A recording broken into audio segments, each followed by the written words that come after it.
심판에 대한 메시지를 예레미야 선지자가 계속해서 듣습니다.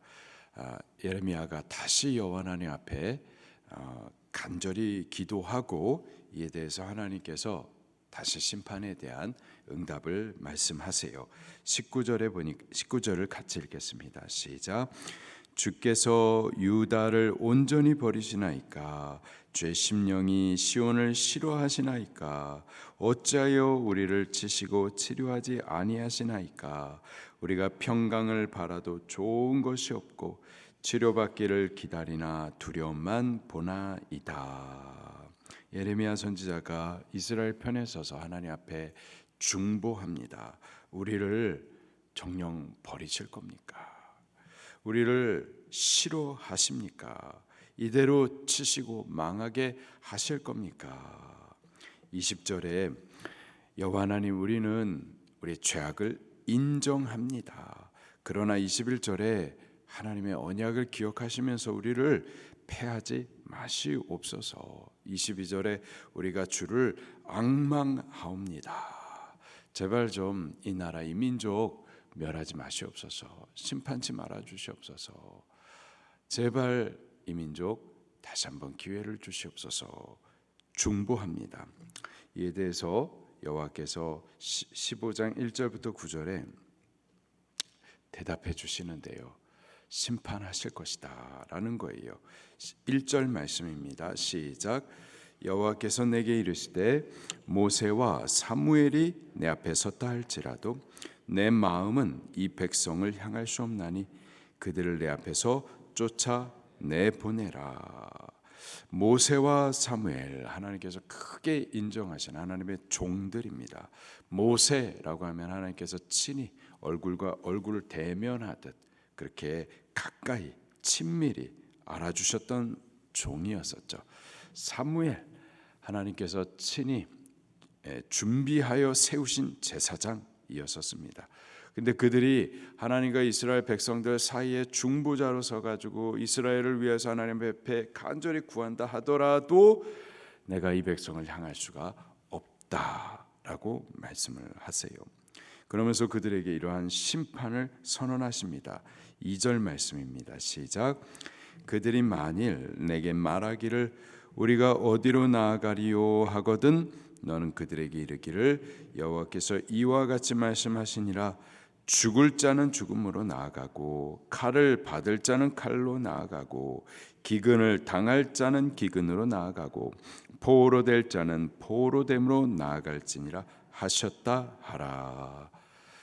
죽음으로 나아갈 자가 있어요. 근데 그 죽음에서 겨우 피했다 그래가지고 괜찮지 않고 그 다음에 칼이 기다리고 있고, 칼에서 겨우 피한 자는 이제 살만한가? 아니요, 기근의 심판이 있을 거고, 기근에서 겨우 살아남은 자는 그러면 이제 살아나는, 아니요, 포로로 끌려가게 될 것이다. 다양한 종류의 심판이 계속해서 있을 것이다. 회개치 않는 백성은 결국 심판을 피할 수가 없다. 반드시 망한다 라는 거죠. 반복해서 또 말씀하십니다. 3절입니다. 시작. 여호와의 말씀이니라.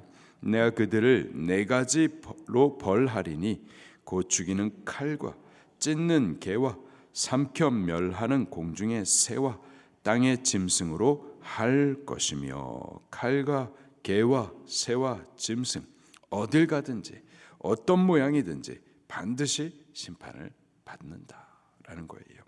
하나님의 심판을 아무도 피할 수가 없다라는 거죠. 저들이 왜 심판을 받아야 되는지 한 두 가지로 말씀을 해주고 계시는데요. 먼저 저들의 조상의 죄 때문에 그렇습니다. 4절입니다. 시작. 유다 왕 히스기야의 아들 므낫세가 예루살렘에 행한 것으로 말미암아 내가 그들을 세계 여러 민족 가운데서 흩으리라.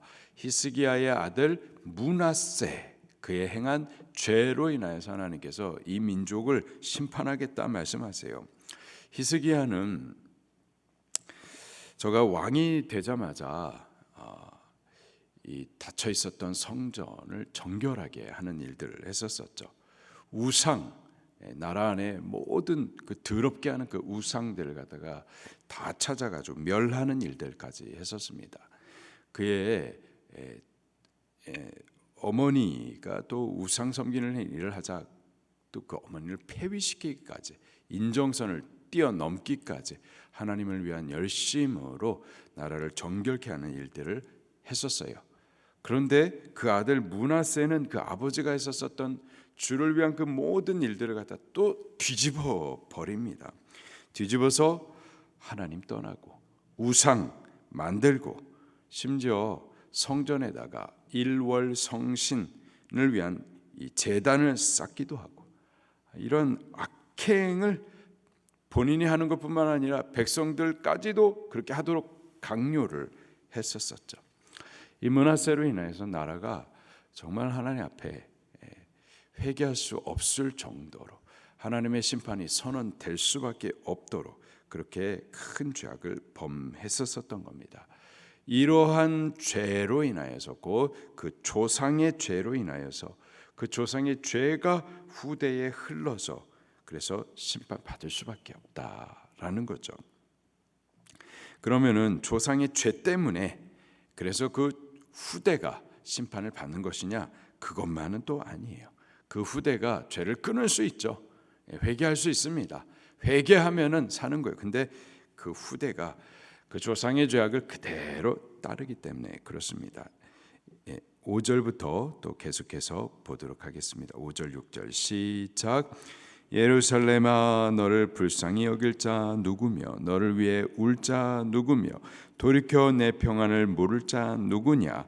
여호와께서 이르시되 내가 나를 버렸고 내게서 물러갔으므로 내게서 내 손을 펴서 너를 멸하노니 이는 내 뜻을 돌이키기에 지쳤음이니라. 아멘.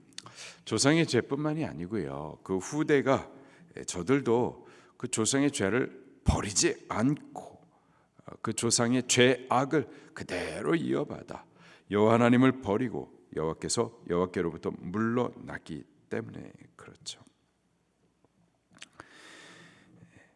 이렇게 표현하고 있어요. 내가 나를 버렸고 또 7절 말씀도 계속 볼게요. 시작. 내가 그들을 그 땅의 여러 성문에서 키로 까불려 그 자식을 끊어서 내 백성을 멸하였나니 이는 그들이 자기들의 길에서 돌이키지 아니하였음이라. 여호와 하나님을 버린 것뿐만 아니라 돌이키지 아니하였습니다. 범죄했어요. 범죄했으나 돌이키기만 하면은 회개하기만 하면 하나님 얼마든지 용서해 주시는데 범죄한 그들이 그 길을 돌이키지 아니하였었던 거예요. 그들의 조상도 이러한 죄악을 범했고 그 후대도 똑같은 죄악을 범하는데 여전히 돌이키지 않고 회개하지 않는다. 회개하지 않는 백성들에 대해서는 하나님 심판하실 수밖에 없습니다. 아무리 이 모세가 여호와 하나님 앞에 이 백성을 위해서 중보한다 하더라도 사무엘이 하나님께서 친히 세우신 제사장, 하나님께서 친히 세우신 백성의 중보자, 그가 하나님 앞에서 그 백성을 위하여서 중보한다 하더라도 이 눈물의 선지자 예레미야가 하나님 당신의 언약을 기억해 주세요. 우리가 우리의 죄를 인정합니다. 그러나 하나님 우리와 세우신 그 언약을 기억해 주시옵소서. 우리는 하나님을 앙망합니다. 이런 눈물의 선지자가 저들을 위해서 중보한다 하더라도 그러나 이 백성 스스로가 회개치 않는 동안에는 하나님께서 그들을 돌이키실 수가 없습니다. 우리가 이 새벽을 깨우기 위하여서요 자명종 시계를 여러 개를 넣는다 하더라도 그래서 새벽 예배 시간 전에 깨어 일어나라고 막 계속 울린다 하더라도 우리를 깨우도록 돕기는 하더라도요 우리 스스로가 자명종 시계를 다 꺼버리고 그냥 누워 자면은 안 되는 거예요. 도와줄 수는 있지만 우리를 깨워줄 수는 있지만 우리가 스스로 깨어 일어나지 아니하고서는 하나님 앞으로 나오지 아니하고서는 안 되는 거죠. 회개치 않는 백성을 위해서는요 어떤 중보자라도 그들을 구원할 수는 없는 겁니다. 선지자 중에 선지자이신 예수님께서 마침내 이 땅에 오셔가지고 죄인 우리의 모든 죄를 사하실 일들을 그 십자가 부활을 통해서 다 이루어 주셨어요. 다 이루어서 우리를 씻어 깨끗하게 하실 그 구원의 일들을 다 이루셨다. 십자가 위에서 선언하셨다고요. 이제 누구라도 어떤 죄인이라도 그 예수님 앞에 나오기만 하면 구원을 받을 수가 있어요. 근데 믿지 아니하고 회개치 아니하는 동안에는 예수님께서 이루신 그 은혜도 결국은 그들을 구원치는 못하는 거예요. 우리가 믿고 회개하셔야만 하는 겁니다. 반대로요, 우리가 회개하면은요, 우리가 어떠한 큰 죄악을 범했다 하더라도, 우리 조상이 하나님 앞에 어떠한 큰 죄악을 범했다 하더라도, 그 죄로 인해서 어떤 저주가 우리들 가운데 흐른다 하더라도 우리가 예수님 믿고 회개하면 그 모든 죄 끊어집니다. 끊어지고 이제는 우리는 생명이고 복이 시작이 되는 줄 믿습니다. 요한일서 1장 9절에 너희가 죄를 자백하면은 그러면은 그가 사하시고 모든 불의에서 깨끗게 하시겠다 약속하세요. 사도행전 2장 38절에 너희가 회개하여 예수 그리스도의 이름으로 세례를 받고 죄 사함을 얻으라. 지금 베드로가 성령에 충만하여서 선포했었던 말씀이에요. 누구에게 선포했느냐? 예수님을 십자가에 못 박아 죽인 예루살렘 성 사람들을 향해서 했던 말씀입니다. 예수님을 십자가에 못 박아 죽인 그들이라도 회개하면은 죄 사함을 받을 수가 있는 거예요. 사도행전 3장 19절에 그러므로 회개하고 돌이켜 죄 없이 함을 받으라. 사도행전 5장 31절에 이스라엘로 회개케 하사 죄 사함을 얻게 하시려고 그를 오른손으로 높이사 임금과 구주로 삼으셨느니라. 사도행전 8장 22절에 그러므로 너희 악함을 회개하고 주께 기도하라. 주께서 사하여 주시리라. 회개하면 그러면은 어떠한 죄라도 우리가 어떠한 죄인이라도 용서받을 수 있습니다.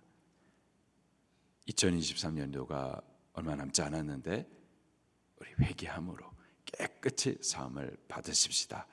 깨끗이 사함 받고 사함 받은 그 깨끗한 심령들 가운데 부으실 말씀과 복을 받을 수 있도록 우리 잘 예비할 수 있기를 예수님 이름으로 축원합니다.